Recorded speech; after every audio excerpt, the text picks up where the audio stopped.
Hello everyone. We've got some Legends on the bench today. Packard Bell Legends, that is. All in the classic desktop form factor. We haven't had some 5¼ inch drives on the channel for a while, so that's going to be fun. And these are all from the early to mid 1990s, so this top one is possibly late 80s. Alright, well let's tear into these and see if the Legends can continue. Okay, starting with this Legend 300SX, we have a 5¼ inch and 3½ inch floppy drive. Got our power button here. Doesn't feel like it's engaging properly. We'll have to look at that. And we do have turbo functionality, though this is not actually a button, which means turbo mode is most likely toggled by a keyboard shortcut. And this little thing is just adorable. Just look at the size of it. And here's the back side of the machine. So we have some damage here. Looks like we're going to be doing some body work on this case. And this power supply is loose. It's just kind of flopping around in there. So we'll have to see what's up with that. No peripheral cards, but we do have lots of stuff on board, including our 9-pin serial port, parallel port, game port, VGA port, and PS2 keyboard and mouse ports. Okay, let's open this thing up. So the case is retained by a screw on both sides, hidden behind a little plastic cover, and those screws have already been removed, and luckily looks like the plastic covers are still in there. Just for demonstration, I'm going to flip that cover down. Alright, that's good. Now let's flip it back up. And yep, we're good. The other side is also fine. Now this should just slide forward. Just like that. Alright, this thing has a hard drive. That's a Seagate model ST3120A. No indication of manufacture date, but it's definitely an old boy. Let's go ahead and get it out of there. Looks like we have just 2 screws on the front here holding it in. Now it should just slide back. Yeah, there we go.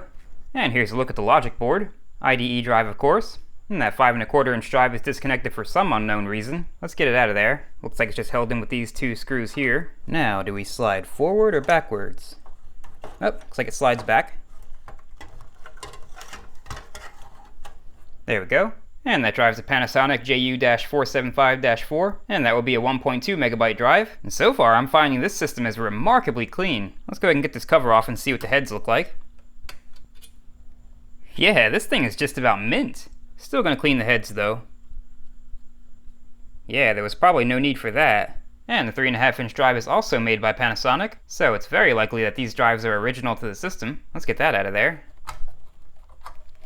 Okay, I got those screws out, so let's see, do we slide? Yep. Here's another remarkably clean drive. Let's clean those heads anyway. You just never know.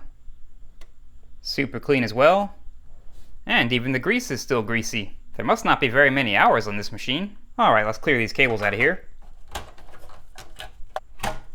So on these old systems, the power switches are actually on the power supplies themselves. And they're actuated by this linkage that runs to the front panel here. And luckily, everything seems to be in order. So the reason why it felt a little funny earlier is most likely because the case is a little bit tweaked. So we'll see how it does when I straighten that out. Let's just go ahead and detach that linkage. And get it out of there. And this board takes standard AT power, so let's get that disconnected. Now let's get that thing out of there. And look how lucky we are. That's a barrel battery not made by Varta, and it hasn't leaked even a little bit. However, I'm still getting rid of it. And there's our CPU. It's an AMD 386SX, 25 MHz. The math coprocessor is not present. Let's get rid of this riser so I can get a good look at the motherboard. Get this crossbar out of here. Well, I'm so impressed with how clean this thing is. There's barely any dust. I don't even see a need to pull the motherboard out. But here's a good shot of the BIOS and chipset. And that power supply is also incredibly clean. I went ahead and took it apart for enhanced explosion viewing. I do that anytime I get a power supply in a weird form factor. That way if something blows up I can at least see what. So let's go ahead and test it. Alright, got the dummy load sacrificial hard drives connected. Got the meters metering. Let's see what this thing does.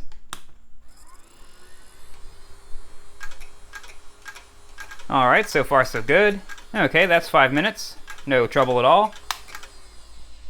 And just in case you don't know, taking apart power supplies is incredibly dangerous, and they can store quite a nasty charge even after they've been unplugged. So if you ever decide to take one apart, please be incredibly careful. Now for the battery, I'm just going to use the external connector here. I've just got a regular old CR2032 attached to a DuPont connector. So let's get that connected. And I'm just going to Velcro it to the front of the case here. And just tuck that wire somewhere. There we go. Alright, got this thing back together. Let's see what it does. Hard drive sounds good. Well, that's not good. So we got a seek on the 5 1/4 inch drive, but not the 3 1/2 inch drive. Let's go into setup. Okay, we already knew that. Okay, here we go. So the 3 1/2 inch drive should be drive A. So let's set that. Now let's set drive B. And let's see if we have an auto detect option for the hard drive. Doesn't look like it. And that's not good because the parameters are not printed on the drive. So I'm gonna have to try to figure out what those are. Alright, according to the Google, it's a type 34. So let's see if that works. Let's see, we should probably change that video card type to, that's definitely not CGA. Okay, let's save and exit. Well, that didn't help. That 3 1/2 inch drive doesn't sound entirely healthy. Might have to dive back into that one. But the hard drive made some promising sounds, so let's see if it boots. And it does! Oh, what is this? Now that's interesting. It's even got an option to launch SimCity. Well, let's see if it runs Windows. And yes, it does. Whoa, I've never seen that before. It's a Packard Bell version of the Windows 3.1 splash screen. Okay, we are in. Let's see what's in applications. Got Lotus 123. Let's see if it has the default Windows games. Yes, indeed. Print Manager. That game is terrible. Let's see what's in non-Win apps. Good old Editor and QBasic. Let's see what's in the Packard Bell menu. Alright, we can get some support. What do we have in Microsoft Tools? Antivirus. Let's open that up. Microsoft Antivirus. Alright, we've never found a virus. Very good. Alright, let's get out of here. Let's see what accessories we have. Ah, Windows 3.1 Paintbrush. Oh, the memories. Okay, I want to see what that SimCity option was all about. Let's reboot. Let's see. Oh, it's really got SimCity on it. Let's see if they have any saved cities. Let's check out Heresville. Uh-oh. Copy protect failed. Does that mean it's going to destroy my city? Let's see. I guess not. There's an awful lot of weird noise in these textured areas. Come on, let's blow that building up. Yeah. Destruction. Destroy it all. Alright, that's cool. I love the stuff I find on these machines. Yes, I'm sure. Let's see, what is bounce?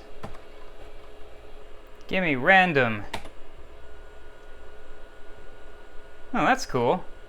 It's like some kind of screensaver thing. Alright, let's get out of that. Alright, let's go down to regular DOS. Try to see what's going on with those disk drives. Uh-oh, enter global password. Is it blank? Guess not. Guess I'll have to go through Windows to get to DOS. Okay, well it's not letting me into the DOS shell, so I'm just gonna comment that menu thing out of autoexec.bat. Now let's reboot. And now you shall go away. Yeah, that's better. Let's see what else is on here. What version of DOS is this even? DOS 6.20. Well, let's just make sure our B drive is working.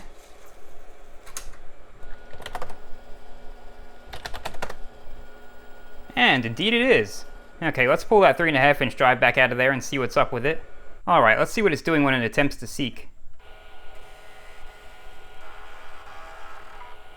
Okay, that looked perfectly normal. And now we have no error. Okay, what is going on? Maybe it just needed me to knock it around a little. Well, let's see if it works. And it sure does. Okay, well, who am I to complain? Well, let's give it some exercise with ScanDisk. Yes, do a surface scan.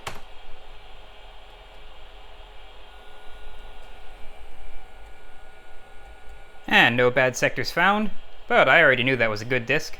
I was just testing you. Yeah, those heads are moving just fine.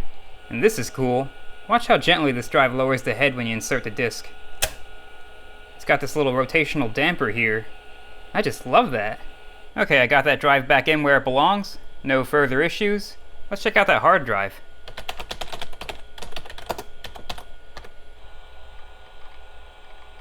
Well, we found a little file system problem. Skip undo. Wow, somebody kept up when they're defragging. Hey, I think we're gonna make it. And yes indeed, no bad sectors. Okay, now let's try to straighten out this case. I'm not expecting perfect results, but we should be able to get it close. I'm going to use this piece of automotive rubber hose to protect the paint. Now let's come in with a pair of vice grips. Clamp that down. Now we'll just try to bend it back into position. Now just move down the line. Alright, according to the straight edge, we're close enough. Looking good in this direction too. The opposite side is also tweaked, though to a lesser degree, so I'll go ahead and straighten that out. Okay, that's as close as I'm getting it. Definitely better. Now, it looks like the front face only needs very basic cleaning, so let's see how far that gets us. Okay, that's definitely better. Now, I'm not expecting any miracles on the top side. This paint has quite a few deep scratches, but let's see how it goes.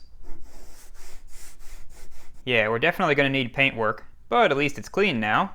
And case fitment is definitely better. Not perfect, but it's good enough. Also got some screws in that power supply. Also found some screws to secure the case. And that power switch is doing what it's supposed to do now. Yeah, this little thing is a survivor. And apart from a slightly stubborn floppy drive, not a single malfunctioning component. Now the legend may continue. Let's move on to the next system. And here's the bigger brother, the Legend 750 Supreme, with a genuine Intel 32-bit microprocessor. Power button feels good, and this one actually does have physical reset and turbo buttons. Got our key lock here. Got a very similar looking set of drives. And luckily no signs of forced entry on this case. This system also has no peripheral cards. We got the same onboard I/O options as the last system, with the addition of a dial-up modem. Gotta have that. And that sure looks like an untouched tamper sticker to me, so it's very possible that I'm going to be the first one to open this machine since it left the Packard Bell factory. And the seal is broken. Bye-bye warranty. Okay, let's open this thing up. Looks like these two screws get us in. Now we should just slide forward like the last system. There we go. Though unlike the last system, this thing is filthy. Alright, this machine's a 486, 25 megahertz, and that CPU is actually soldered to the board. It's interesting to see a ceramic top CPU soldered on like that. And we've got our video RAM expansion fully populated. And this system is complete. We've got our hard drive here, but I do see some signs of trouble. We've got that same barrel battery as the last system. However, unlike the last system, it looks like it might have leaked. Let's get this modem out of here and see how bad it is. Looks like it's just held in with these squeezy standoffs. Yeah, it's not looking too good in there. So let's tear this thing down and get that motherboard out of there. Let's get this crossbar and riser out of our way. Yeah, we got some corrosion on the riser here. But we're good on this side. So I initially thought that this chip was just unpopulated. However, there it is. It corroded right off the board. Well, I might not be saving this one in this video. Luckily, that's a readily available chip, so hopefully the pads and traces aren't too bad. Let's just continue with the teardown for now. Let's check out that hard drive. Looks like it's held in with two screws in the front, just like the last system. Now we should just slide back. There we go. And it's a Connor CP3017 4E, 170 megabytes. And here's the logic board. I sure hope this old boy still works. Okay, let's get these floppy drives out of here. Once again, two screws on the front. There we go. Let's get these cables out of here. And that power switch linkage has quite a few angles going on. That's creative. Let's get it out. Okay, let's get this motherboard out of here. And this thing's really shoehorned in here. And that drive cage is not removable, so I'm going to have to get rid of this I/O card support bracket and this key lock. Well, at least that was easy. There we go. Okay, let's cut that nasty thing off of there. Yeah, this thing is pretty bad. Looks like a few of these other components are getting ready to fall off as well. And it also got the underside of the board. Looks like a few of those traces might be gone. Well, let's clean this thing up and see what we're dealing with. First off, let's neutralize the electrolyte to stop any further corrosion, using a dilute mix of white vinegar and water at about 20% concentration. Let's just work that in. And just from that very light brushing, we lost a capacitor. So I'm going to have to be very mindful of the rest of them. Now I'll just let that sit for several minutes, and then do the same thing for the other side of the board. Now let's get these chips off of here. And the legs on the BIOS chip look fine. Yeah, I don't think the corrosion got to this side of the board. Okay, I got the board washed and dried, and now I see a little bit more damage. Looks like the pins on this ISA controller chip are also corroded. Also notice that there's a capacitor missing here, and a great many other components are corroded as well, including these resistors down here. So yeah, this board's going to need a lot of work. But let's at least try to clean up these pads and see what their condition is. Just going to use a rotary tool with a rubber polishing disc. Okay, now that's surprising. The copper pads are actually fine. Looks like it only corroded the solder. Let's hit those lower pads. Yeah, check that out. Okay, so maybe this motherboard is salvageable. Just for curiosity's sake, let's see what the pads for that capacitor look like. Yeah, those look fine too. So it looks like the electrolyte only had time to corrode the solder. We caught it in time before it could get down to the copper. Well, let's check out some of these traces on the bottom of the board. Yeah, this motherboard may have escaped the worst of it. I was also able to clean off the corrosion from that chip and that capacitor. I was absolutely certain that it would have eaten the legs of that chip, but they're actually fine. They just look a little dingy from the grinding. I'm trying real hard not to start the board repair now, because I know I'm not going to have enough time this week. Okay, I decided to give that other chip a little wiggle and it came right off, so I went ahead and polished those pads. But it looks like I'm actually going to have to desolder this chip, at least for the lower legs. So let's get that off. So let's give it a bead of flux. Now let's melt some desoldering alloy in.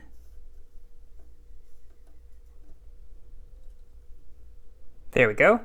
And I found even more corroded chips. Yeah, I'm definitely not going to have enough time to complete these repairs this week. However, I am optimistic about this board. Seems like the corrosion only really damaged the solder joints, so I believe this one can be saved, just not in this video. Let's go ahead and check out those drives. And this 5 1/4 inch drive is a total mess. This is the same exact model Panasonic drive as the last system. Let's see what horrors are lying behind this cover. Yeah, this thing is disgusting. Let's go ahead and clean it up. Okay, all the dust is removed. Still has these little bitty specks of corrosion everywhere. This machine definitely had a hard life. Let's go ahead and clean those heads. And they sure needed it. I'm actually going to go over that a second time. Okay, that's clean now. Let's get all that old grease off of there. And apply some new grease. And the 3 1/2 inch drive is made by Citizen, and anyone who's ever worked on a compact LTE laptop is probably cringing right now, or any laptop with a Citizen floppy drive for that matter. Let's see how nasty this thing is inside. Yep, as expected, completely gross. Let's clean this thing up. Alright, the dust is out. Let's clean the heads. Hey, those are actually clean. Now let's refresh the grease. Done and done. Okay, let's see what this crusty, dusty power supply has in store for us. Oh, that could be one of the worst ones I've ever seen. And actually, looks like we might have had some water damage, or maybe that battery acid got up in here. Got a little bit of corrosion there. But this thing is just incredibly gross. Well, let's see what it looks like after a cleaning. Okay, I ended up taking the board completely out to get a closer look, and it has some kind of greasy scuzz all over it. That could be the result of these capacitors leaking. And I definitely don't have these values on hand, so we will not be testing this power supply today, because it is unique to these systems and I don't want to risk blowing it up. And somehow, despite everything this system has been through, this fan bearing is still perfect. I guess old Max Flow knew what they were doing. Okay, I've got the caps ordered, gave that board a good wash. I just left those old caps in there. They've been in there this long. A few more weeks won't hurt. Okay, I still want to test these drives, so I've enlisted the help of the baby AT486. So let's get these drives connected. Alright, let's see what these things do. Power on.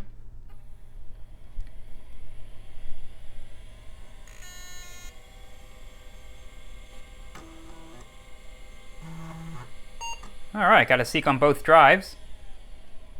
Uh-oh. Sounds like the hard drive's having some trouble. No, not the Connor. See if it figures its life out. No, it's just spinning up and down. I don't hear the heads trying to move. Well, let's try configuring the hard drive type in the BIOS and see if that helps anything. And good news, everyone! I finally have a somewhat decent VGA capture setup. It's still kind of awful, but seems to be working for this. So let's configure those hard drive parameters. We're going to have to user specify 903 cylinders, 8 heads, right pre-comp and landing zone stay 0, and 46 sectors. See if that helps. Nope, doesn't care. So it sounds like the heads are definitely not moving. And on these drives, the heads are connected through this header panel. So let's try the simplest thing first and give that some deoxit, which of course requires logic board removal. Let's shoot that full of deoxit. Let's also deox that chip, why not?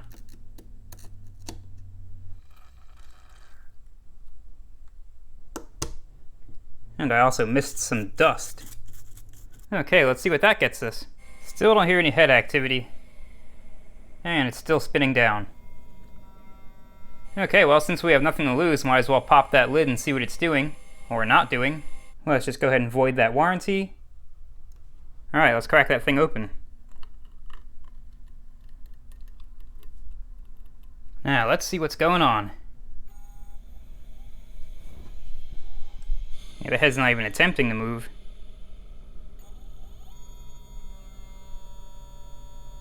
Well, suppose I gave it a little help. Yeah, the head was definitely stuck.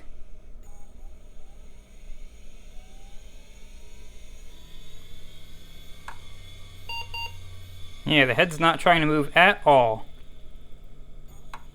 That little move is just from the rotation of the disc. Okay, I've given this thing a more than generous amount of time for a miracle to happen. It just ain't. Well, let's test those floppy drives. Let's get a DOS boot disk in there. And it's working. Okay, at least we got one good thing out of this system. Let's try the big boy.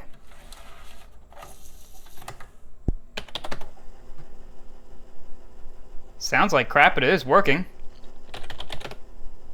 Yep, doing just fine. Let's actually try to write something to it.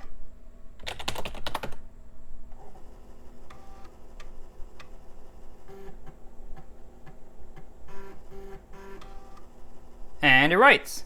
Okay, well, at least the floppy drives made us proud. Well, plenty of heartbreak to go around on this one.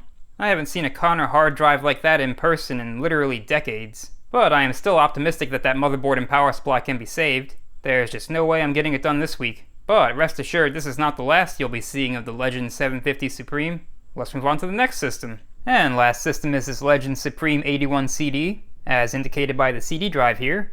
Looking very Panasonic CR563-B there. I bet that's what it is. Got our power button here. Got a very nicely preserved Intel Inside sticker. I'm curious to know which Intel is inside. I tend not to Google these things because I like to be surprised. Alright, we got a sound card in this one. A sound card with a dial-up modem built in. And we also have an additional dial-up modem. And everything else is on board. And somebody's been in here, as indicated by the compromised tamper sticker. Looks like we have 3 screws securing the case. Let's get this thing open. Now, looks like we slide back on this one. Yeah, there we go. And that CD drive is indeed a CR563-B. I'd know that face anywhere.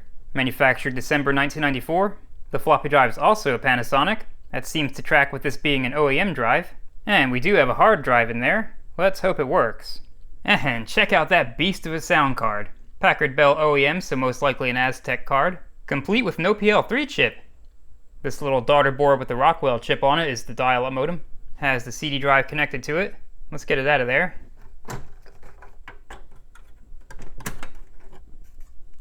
I am definitely appreciating the cleanliness of this system so far. Okay, screw that dial-up modem. What is going on with that CPU? That looks like some kind of upgrade kit.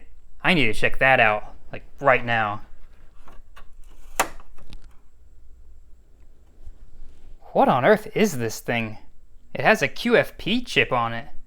I don't see any model numbers anywhere. It's made by P&Y. I really do not want to take that heatsink off. I'm just going to go ahead and put that back in there. We're going to try to identify it with software, because there is no way I'm taking that heatsink off. It is awfully tight in the socket, too. Okay, now I'll check out the dial-up modem. Sure looks like a US Robotics. And it sure is, from 1996. And there's our graphics hardware. Sadly, the VRAM expansions are absent, but at least the possibility's there. And we got two 72-pin SIM modules there. Let's check those out. And no info anywhere. Why would they? Let's check out the next one. Because RAM manufacturers just love riddles. We'll just have to see what it counts up to. Okay, let's get these drives disconnected. That is one absurdly long floppy cable. I can't even fit it in frame. Well, that's definitely not original. Okay, well, kudos to them for cutting out the barrel battery, but what the hell? They actually soldered to the battery. I just can't. I just need to display this masterpiece in a few different angles. Oh, that is a work of art. It's just beautiful. And it's still fully charged. Amazing. Okay, now that I'm through being struck by such greatness, let's continue getting these drives disconnected. Okay, let's get power off that motherboard. Now let's see what kind of contraption they have retaining that floppy drive. Looks like it's just this one screw. Okay, there were two more screws. One on the top corner here, and one that threads into the CD-ROM drive. Now it looks like this entire drive cage comes out as a single unit. How about that? And that hard drive's a Seagate Medalist, ST3660A, 545 megabytes. Just think of what you could do with all that space. And here's the logic board. Oh yeah, I am loving how clean this thing is. A clean system is a happy system. There's plenty of cleanliness in this floppy drive too. Of course I'm still going to clean the heads. Can't be risking my disks. Yeah, probably not even a need for that. And even though that grease still looks brand new, I'm still going to give it a refresh, since I got burned by that ultra clean floppy drive on the first system. Greasy, greasy. Okay, I called the Louvre, and to my complete surprise they have no interest in preserving this obvious masterpiece. So let's pull this motherboard out and install a boring pedestrian battery holder. Let's get rid of this crossbar. Let's get rid of the riser. Wow, that is funny looking. Has a PCI style connector for an ISA riser. Well, that's a funny looking thing. Super clean too. Let's get that front panel disconnected. Now, come here, you. I promise I won't cry. In all seriousness though, I'm pretty sure the future owner of this system probably won't be too happy about breaking out a soldering iron to change their battery. And I'm just having a little fun. I have absolutely done similar or worse hack jobs in the past. My only consolation is this beauty is now preserved on the internet for eternity. Okay, got the remnants of that battery desoldered, got the new one soldered on, got a quick dab of universal sealant and strain relief on there, aka hot glue, and this thing's done. Okay, so this is just a regular old AT power supply. Nothing too special about it, but for some reason I felt compelled to take it apart. And it's actually pretty clean inside, just minimally dusty. So I got the noisy victim sacrificial hard drives connected. Let's see what it does.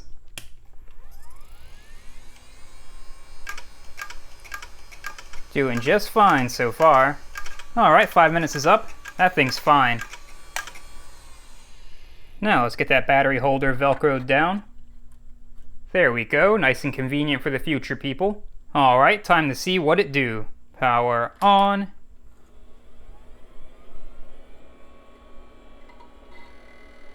Hard drive sounds good, but we have no post. No post at all. Yeah, I double checked all my connections, bypassed the capture and went straight to the monitor. Still nothing. Not even a beep. It does respond to reset though. Alright, well let's investigate. What say you, post analyzer card? Well, we got some codes. Oh, now it's posting. I changed literally nothing, except for adding the post analyzer card. Okay, well, who am I to complain? Let's run setup. Continue. I love that system date. It's like, what century is this? I'm gonna really confuse it. Don't have a B drive. Let's see if we have an auto detect option for C drive. We sure do. But apparently this drive doesn't support that. Luckily, this drive has the parameters written on it. Let's see if it likes that. Save, changes, and exit. That's looking better. Let's see if it boots.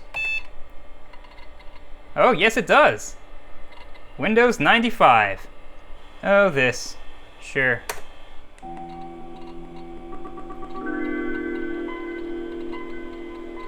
A little stuttery startup sound there. Alright, we are in. It's definitely awfully laggy. I'm seeing some strange behavior. Alright, let's close whatever pprint is. Aha, we got real player on this thing. And they never registered it. Mind me later. Wow, I haven't seen that in forever. Let's see what else is on here. Not much. What is desk engrave? Is this thing running an engraving machine? Okay, well, whatever that is. Maybe somebody recognizes it. What else do we have? What is CMC? Disk passage for DOS. The Family Doctor 16 color. It's probably not going to run without CD. Nope. Okay, well, I was complaining about something else. Either way, that's not going to work. How about SoftDesk? Quick CAD? This thing has CAD software on it? Gotta check that out. Aw, I can't print. Whatever will I do? Come on, show me some CAD stuff. Well, that's not going to work. Okay, let's see if we can identify this CPU. It's definitely not fast. Okay, well, obviously it's a 486 of some kind. Let's check out Device Manager. Sound card. And yep, that's an Aztec card. Well, let's see what kind of documents we have on here. Well, nothing too terrible in there. Unless these are some kind of top secret designs. I wouldn't doubt it. Let's check out that hard drive. What is that? Is that a network drive? Host for C. Okay, that reminds me of something. What does that remind me of? Oh, it's coming back to me. Drive space. That might be the reason why this thing is so terribly slow. Let's see, properties. A little over half full. Yeah, that's got to be drive space or some kind of disk compression utility. So how else are they getting another 518 megabyte partition on a 550 megabyte drive? And someone's definitely been lax on their scan disk and defragging. Tisk, tisk. Well, let's see what else is on that drive. Let's see, let's get some timestamps. This thing has timestamps from 2021? Guess that explains why that battery was charged. Yeah, there's a lot of files from 2021. That's almost unbelievable that this machine was running for that long for how clean it is inside. And all the temporary internet files are all from the late 90s. Whatever that CPU is, it's definitely not doing this thing any performance favors. Well, that's cool. This thing might have had a nice long life. Okay, the machine just randomly froze. So I rebooted it and I got nothing. And reinserted the post analyzer card and it says, "She's dead, Jim." I'm gonna strip these ISA cards in that extended memory and see if that changes anything. And that changed nothing. I have a feeling that weirdo CPU is to blame, and I was kind enough to give it a fan. Let me put an Intel 486 in here and see what it does. Alright, got an Intel 486 DX2 in there. And don't worry, I'm not gonna run it too long without its heatsink. Aha! Now we have post analyzer codes. And we're posting! Okay, so something is wrong with that weird CPU. And that sucks, I wanted to continue testing it. There ain't no telling what's wrong with that. Okay, I resorted to Googling for info on this thing. And at least I figured out what it is. It looks like it's a PNY Quick chip. That's a CPU upgrade kit similar to the Evergreen kits. Supposedly it has an AM586 under there, though it's not exactly clear what model upgrade kit this one is. And I checked all the jumper settings in relation to that CPU, but it's still not happy. So I guess we'll just have to continue testing with the DX2. I'm gonna go ahead and get a heatsink on that. Alright, we're back in business. Now let's test that floppy drive. And it works! It's awfully quiet though. I don't like that. Alright, how about that CD drive? Cool, opens right up. I'm gonna get those 50 free hours. And it is auto running, which means that drive works. Okay, we're not installing AOL today. Okay, well, let's drop down the DOS mode and do a scan on that hard drive. Aha, it does have drive space on it. Seeing that hosts for C label sure dusted off some decades-old brain cells. I don't like how this capture setup is cutting off part of the screen there. I'm gonna have to find a solution for that. Hey, I think we're good. Yup. Clean bill of health. Very good. Okay, I think we tortured this thing enough. And looks like this thing just needs some basic cleaning, so let's go ahead and do that. Okay, basic cleaning just ain't cutting it topside. Gonna have to use the magic eraser. And the magic eraser does its magic once again. We do have some nicks and scratches here and there, but there's nothing much I can do about that. This case is actually plastic on the outside. Though luckily they used high quality plastic, so we don't get all that nasty yellowing. Well, despite that wonky CPU upgrade kit, this machine is also a survivor. I still think there's some kind of configuration problem with that thing. Maybe some combination of those 42,000 dip switches on the bottom will straighten it out. I did find a manual for it, though I'm not completely sure if it's the correct manual for that model. I'll read through it when I have more time. In my Googling, I found that this machine originally came with a 486DX4, so I'll probably just put one of those in there. Right now it is CPU-less. Hey, are you going to VCF Southeast? Me too! I'm actually leaving as soon as I get done shooting this. I'm also going to try my best to make it to VCF West, though that's kinda tentative. I'm not going to have a booth or anything, but you will see me wandering around struggling not to buy everything. So if you're attending either event, I'll see you there. And of course, thank you so much to everyone who's subscribed and pledged their support on Patreon. I am absolutely amazed that we broke the 10,000 subscriber mark. That is honestly something I thought would take years to happen. So thank you very, very much. And that's all for this video. Thanks for watching.